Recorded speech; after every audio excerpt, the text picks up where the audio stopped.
quelques jours plus tôt, avant que la guerre soit finie. On meurt encore autour de Saigon. Les armées révolutionnaires accentuent leur pression.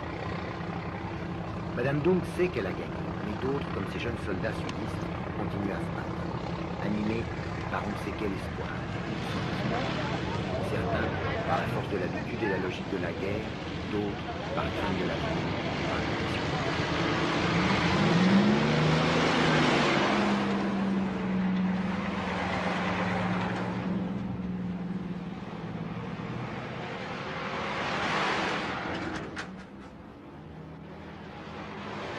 Như không sợ nữa. Je suis Vì un là soldat. lính phải chấp nhận hết đó.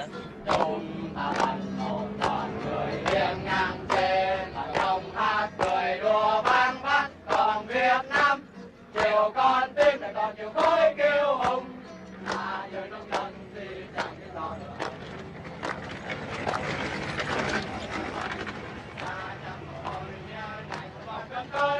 Ở cái thời điểm máu ta người với anh mặt trời và việc trước đời ta còn tiếp tục làm đời.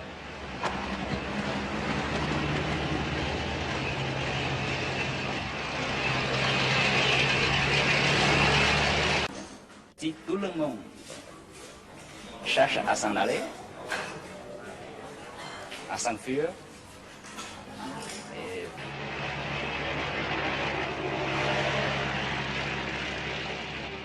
Une route devant Xuanloc à 50 km à peine. On y croit encore, confusément. Les soldats de la 18e division sud-vietnamienne montent en ligne. Ils préparent une contre-attaque.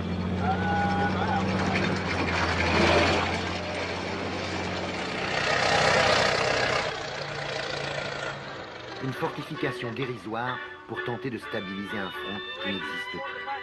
La 18e division attend une attaque frontale, mais les Bedoy ne jouent pas le jeu. Ils contournent les défenses en tenaille. Le 27 avril au matin, c'est la dernière véritable bataille de la guerre du Vietnam. À Trang Bom, à 40 km de Saigon. Vous avez déjà vu ces images au journal télévisé. Le dernier document que nous avons pu expédier vers Paris avant que les communications soient coupées pour un mois.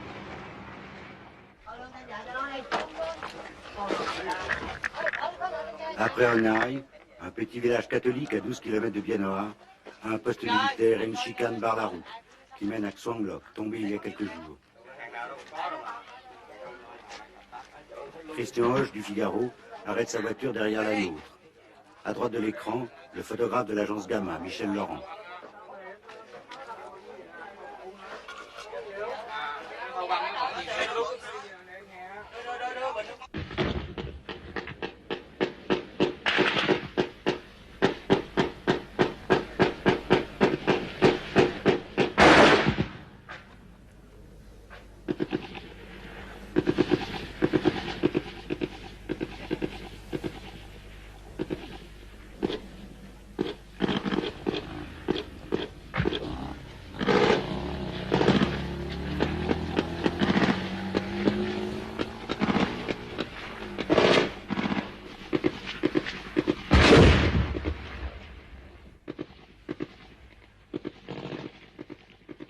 Jean-Pierre Moscardo va se replier en faisant signe à l'ingénieur du son, Claude Fabre.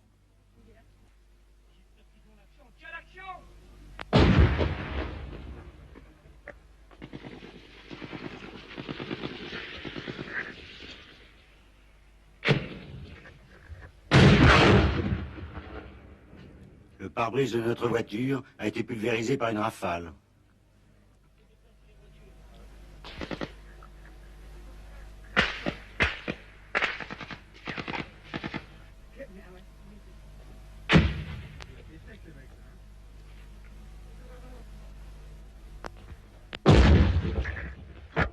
La voiture du Figaro est touchée par un obus de mortier.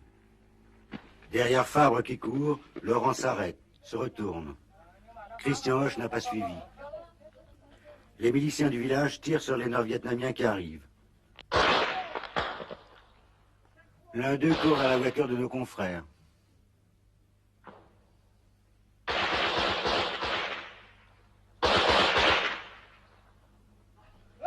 L'armée régulière a fui, seuls les miliciens résistent.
Il ne faut pas se replier. Oh, oh les enfants, il ne faut pas attendre oh, il faut attendre l'armée. Il faut mourir, on va mourir ensemble. Bây giờ đi xuống đây bây giờ hết làm sao trên làm sao? Nói mẹ ơi. Dưới nó có một trán rồi phải không? Dưới nó có rồi. Cứ phải ở tại ngay đây đi. Để chặn lại ngay đó đây đi xong cái là bây giờ mình khi nào mà nó hư trên này là mình rút kia, phải không? Đi cả. Chứ bây giờ mình cứ đi lẻ tẻ chết bây giờ ạ.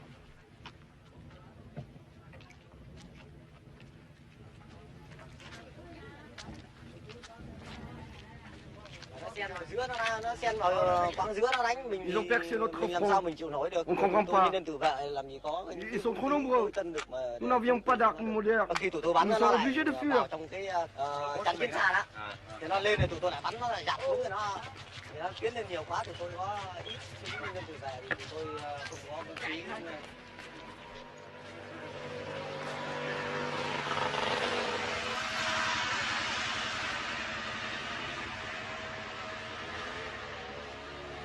Họ đã chiến đấu. Pourquoi se battre? L'armée elle-même ne se bat plus. Chúng tôi nhìn lên trở ra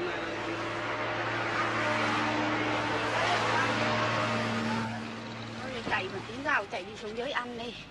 Em ở dưới này Bắc Ninh thì bảo về lấy gạo không lấy được nữa.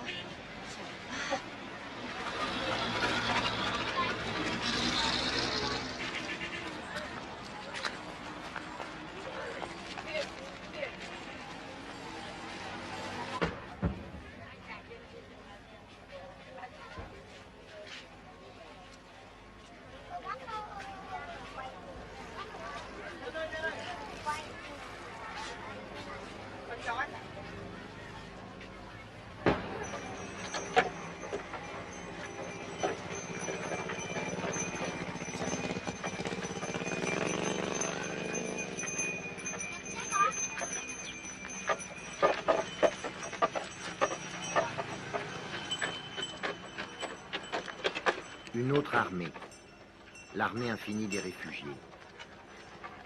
Seuls quelques miliciens catholiques, déjà réfugiés du Nord, ont fait le coup de feu à la porte de leur village. L'armée régulière s'est évaporée.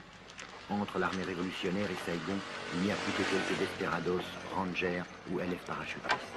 Les réfugiés ont quitté leur camp pour prendre la route de nulle part, au milieu des dernières escarmouches.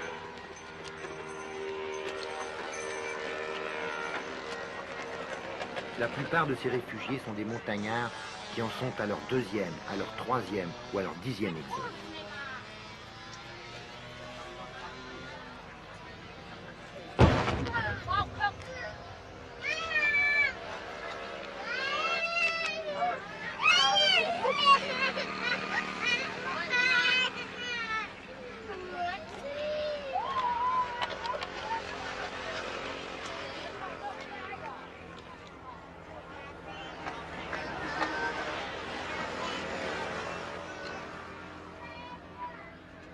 Ici, l'autoroute dite coréenne, à 15 km de Saigon. Les fuyards n'ont pas le droit d'entrer en ville. Des camions militaires en panique frôlent les colonnes, arrachent ici et là une jambe ou une tête.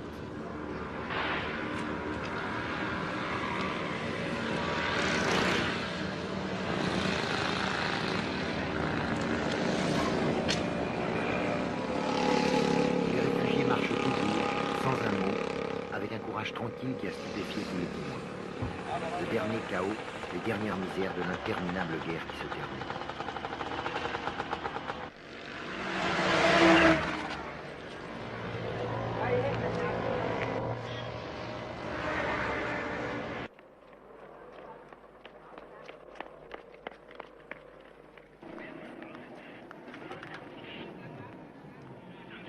Lundi 28, à 2 jours de la fin, le pont de Xalo à l'entrée de Saigon. Même pas une bataille. Quelques rangers défendent le pont contre l'armée qui déferle. Les hélicoptères appuient leur baroud d'honneur.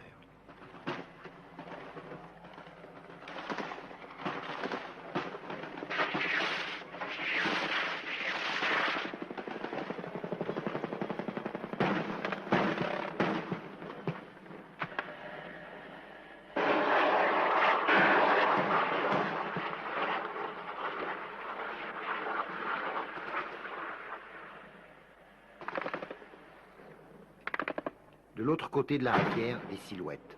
Ce sont les fantassins communistes qui avancent.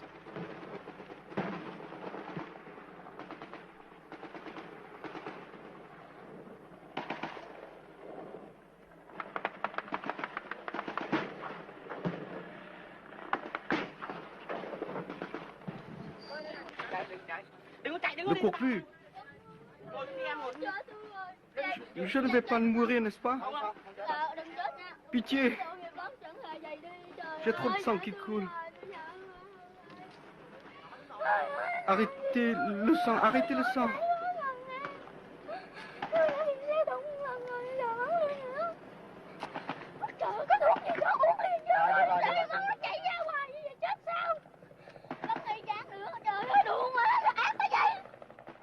Pendant ce temps-là, à Saïgon, marchandage politique. Le président tué est parti, son départ a précipité l'inévitable effondrement militaire. Le vieux Huong, son successeur, se décide enfin à passer le pouvoir ou ce qu'il en reste. Le général Min aura juste le temps de capituler et d'épargner à Saïgon l'apocalypse du pilonnage d'artillerie et des combats de rue maison par maison.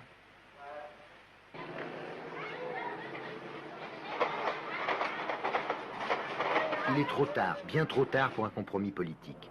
Le pouvoir révolutionnaire, pour bien montrer qu'il refuse Min, envoie 2 avions A-37 mitrailler le palais et la ville. Toutes les armes de Saïgon se mettent à tirer n'importe comment, n'importe où.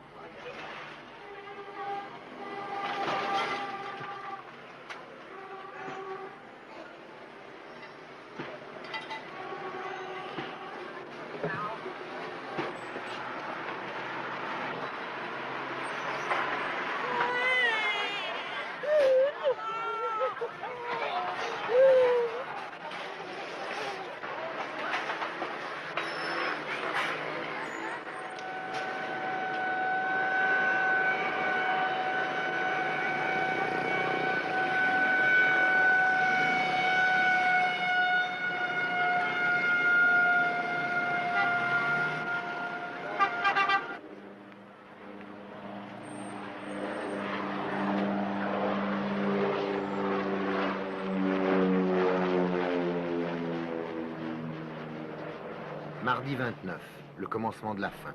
Les gens, pour quelques heures, désertent la rue et se cachent chez eux.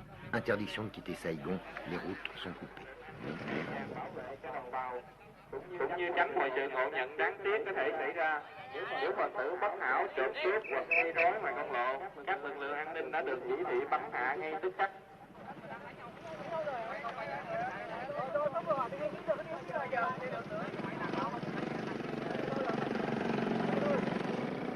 Theo thông cáo số 19 của Tòa Tổng An ninh, lệnh giới nghiêm đã được ban hành 24/24.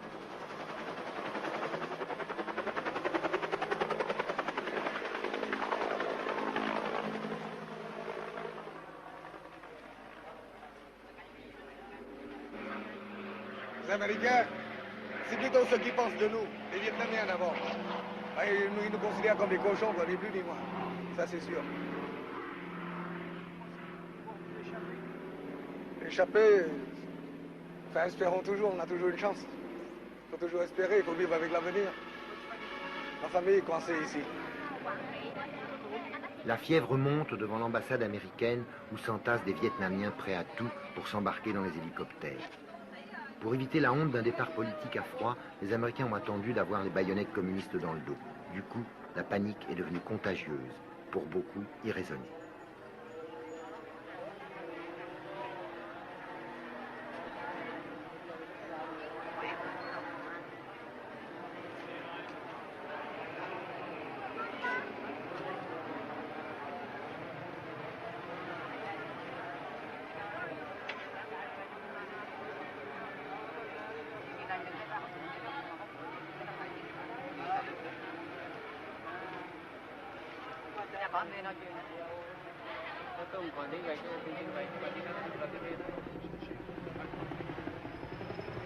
Des dizaines, des centaines d'hélicoptères se sont succédés jusqu'au matin sur le toit de l'ambassade et des bâtiments étrangers.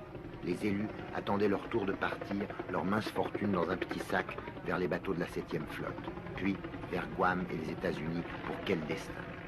Les Vietnamiens ont payé jusqu'à 15 000 $ leur droit de passage. Il y a eu des scènes violentes et terribles aux portes gardées par des marines en armes.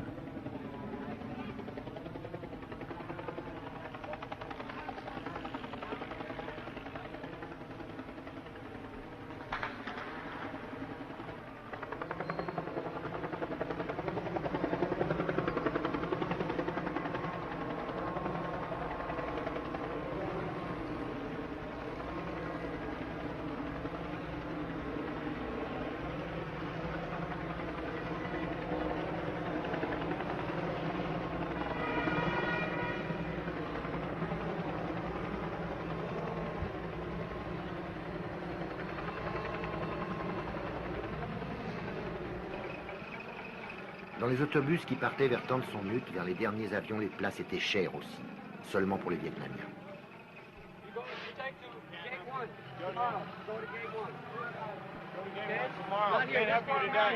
American TCN, not for Vietnamese. Tomorrow, go to gate 1, okay?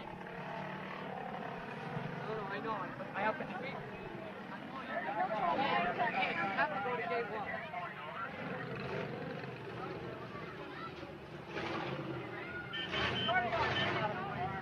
Get in the tape.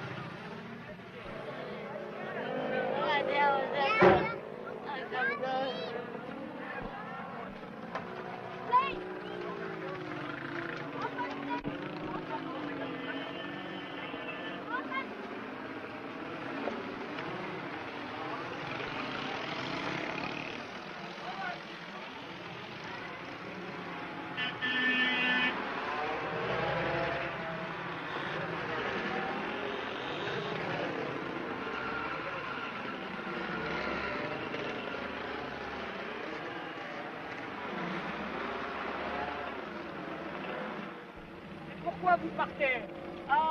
Nous suivons le peuple qui part. Mais vous partez de Saigon? Peut-être. Vous avez peur?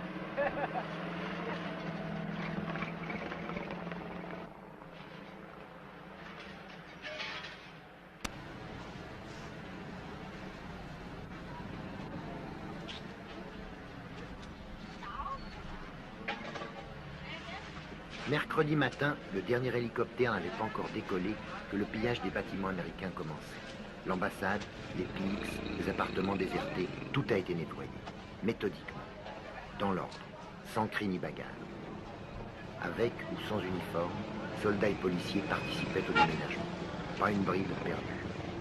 C'était comme une dernière vengeance, une façon de se payer sur les richesses du passé qui n'avaient pas suffi à conjurer le destin.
Ils ont percé notre front. On ne comprend pas. Ils sont trop nombreux. Nous n'avions pas d'armes modernes. Nous sommes obligés de fuir.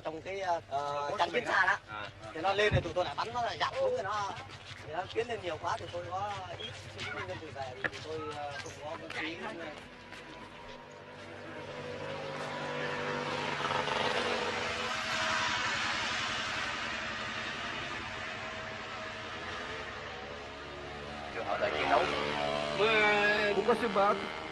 L'armée elle-même ne se bat plus. Chúng tôi nhân dân của pha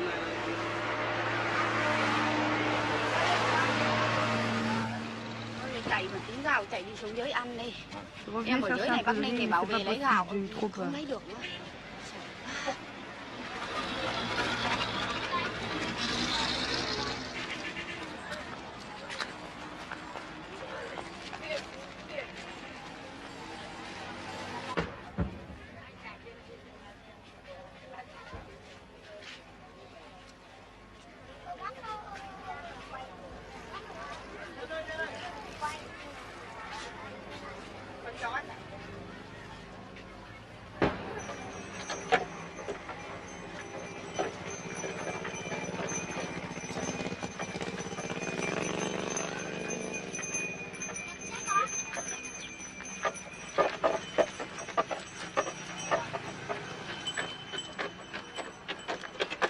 Une autre armée, l'armée infinie des réfugiés.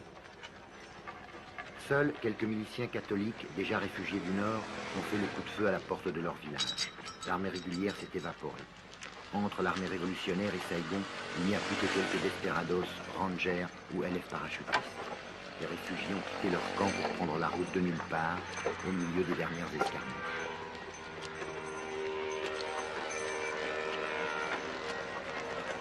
La plupart de ces réfugiés sont des montagnards qui en sont à leur deuxième, à leur troisième ou à leur 10e exode.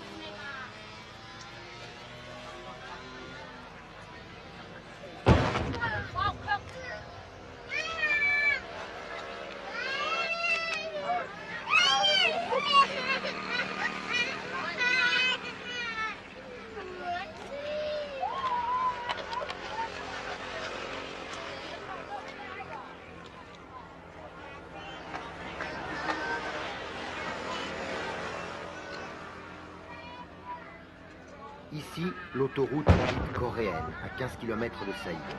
Les fuyards n'ont pas le droit d'entrer en ville. Des camions militaires en panique frôlent les colonnes, arrachent ici et là une jambe ou une tête.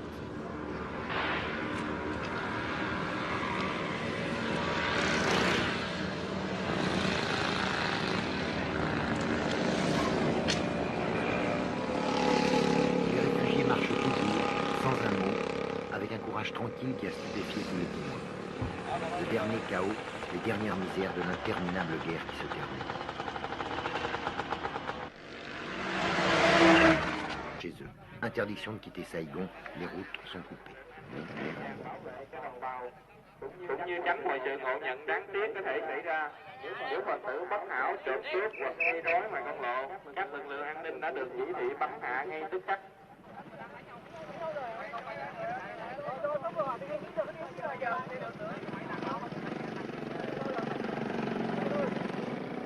Theo thông cáo số 19 của Bộ lệnh giới nghiêm đã được ban hành 24/24.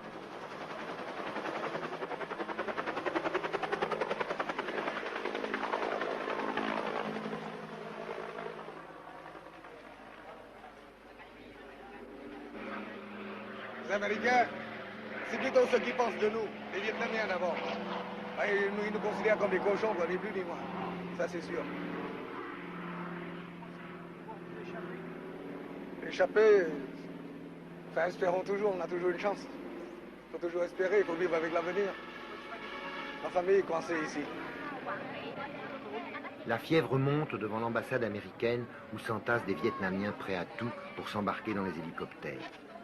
Pour éviter la honte d'un départ politique à froid, les Américains ont attendu d'avoir les baïonnettes communistes dans le dos. Du coup, la panique est devenue contagieuse, pour beaucoup irraisonnée.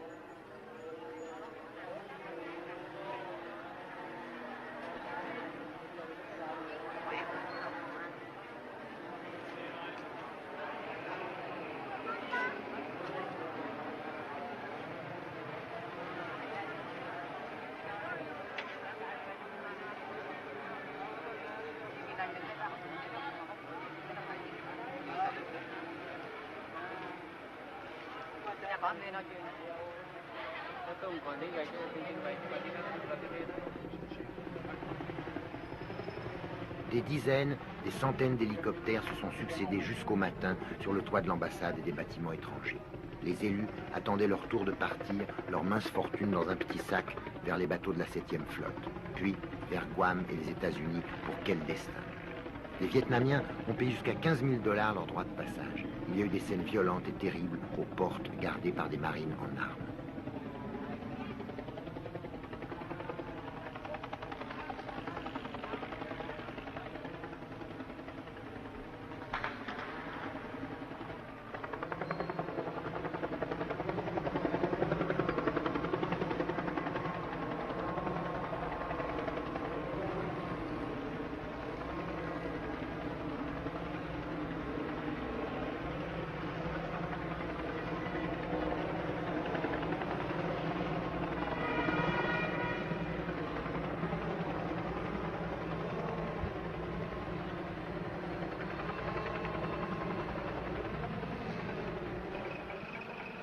Dans les autobus qui partaient vers Tan Son Nhut, vers les derniers avions, les places étaient chères aussi, seulement pour les Vietnamiens. one. Tomorrow, go to gate one. Okay? Tomorrow, Not here, can't help this you part, today. American TCN, not for Vietnamese. Tomorrow, go to gate one, okay? No, I know.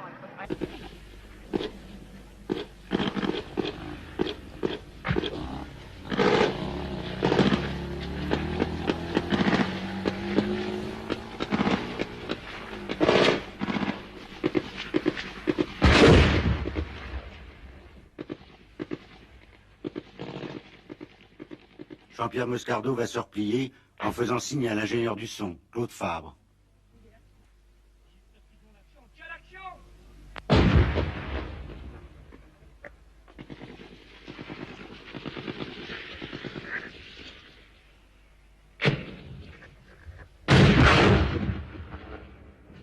Le pare-brise de notre voiture a été pulvérisé par une rafale.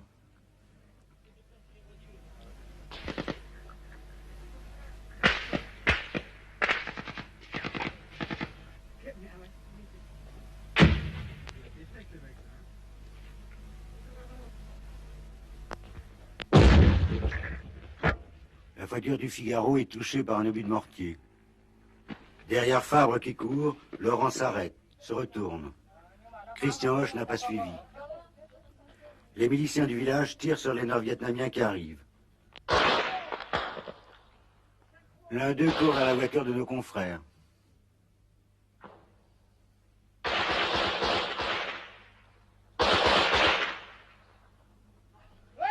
L'armée régulière a fui, seuls les miliciens résistent.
Il faut pas se replier.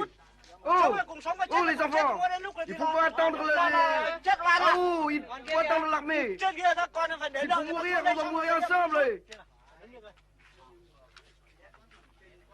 Bây giờ đi xuống đây, bây giờ hết làm sao trên làm sao? Nói mẹ ơi. Dưới nó có một trán rồi, khỏi dưới nó có rồi. Cứ phải ở tại ngay đây đi. Để chặn lại ngay đó đây đi xong cái là bây giờ mình khi nào mà nó hư rồi trên này mình rút kia, phải không? Đi cả. Chứ bây giờ mình cứ đi lẻ tẻ chết rồi ạ.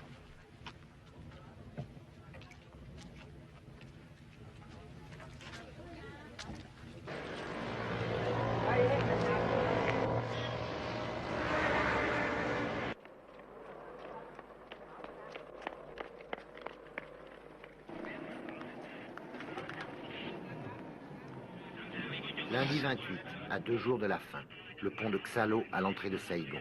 Même pas une bataille. Quelques rangers défendent le pont contre l'armée qui déferle. Les hélicoptères appuient leur baroud d'honneur.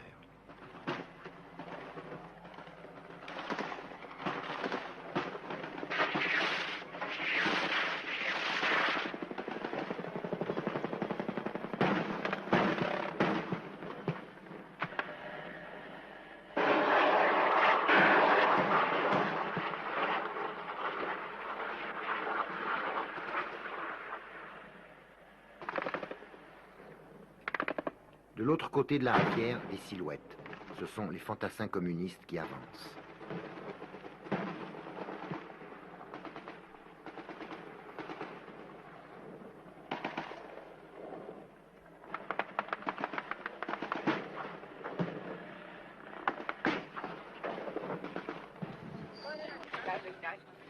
Ne cours plus. Je ne vais pas mourir, n'est-ce pas?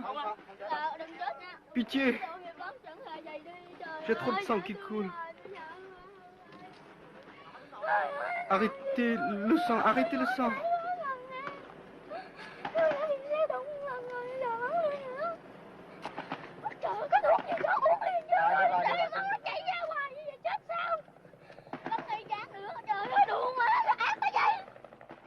Pendant ce temps-là, à Saïgon, marchandage politique.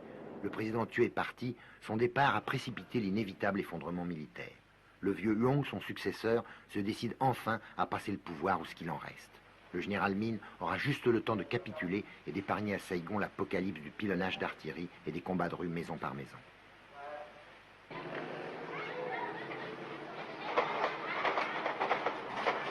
Il est trop tard, bien trop tard pour un compromis politique. Le pouvoir révolutionnaire, pour bien montrer qu'il refuse Min, envoie 2 avions A-37 mitrailler le palais et la ville. Toutes les armes de Saïgon se mettent à tirer n'importe comment, n'importe où.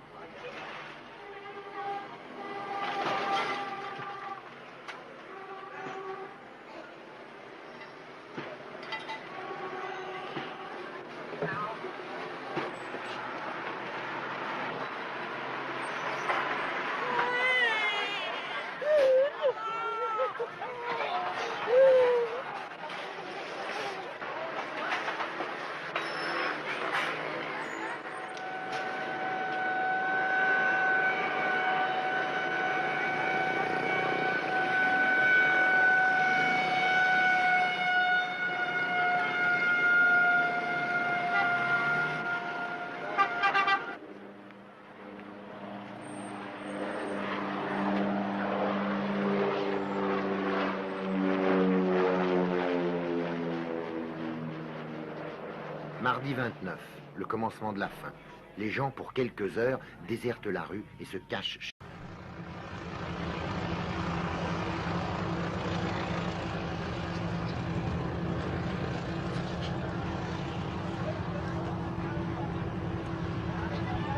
Quelques jours plus tôt, avant que la guerre soit finie, on meurt encore autour de Saïgon.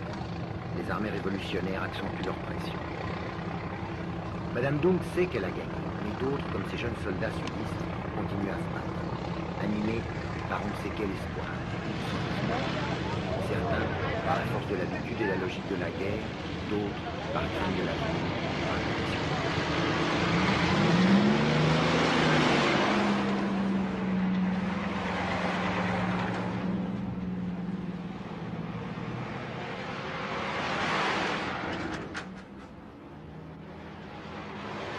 Như không sợ nữa. Vì đội lính phải chấp nhận hết đó.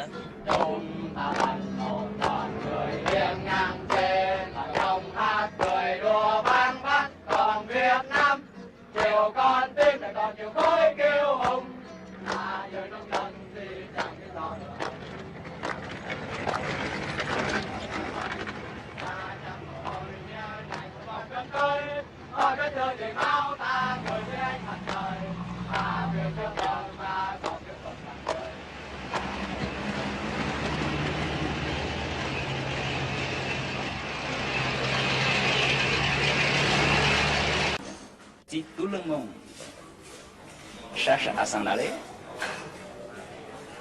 à s'enfuir, et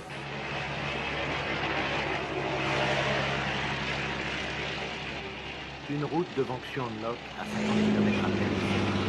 On y croit encore, confusément. Des soldats de la 18e division sud-vietnamienne montent en ligne. Ils préparent une contre-attaque.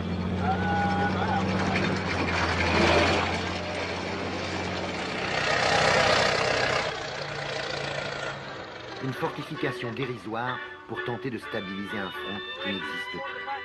La 18e division attend une attaque frontale, mais les Bedoy ne jouent pas le jeu. Ils contournent les défenses en tenaille.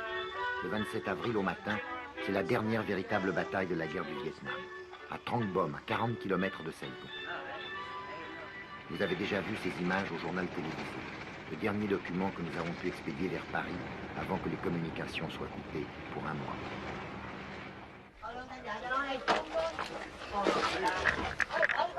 Après Hanoï, un petit village catholique à 12 km de Bien Hoa, un poste militaire et une chicane barre la route qui mène à Xuan Loc, tombé il y a quelques jours. Christian Hoche du Figaro arrête sa voiture derrière la nôtre. À droite de l'écran, le photographe de l'agence Gamma, Michel Laurent.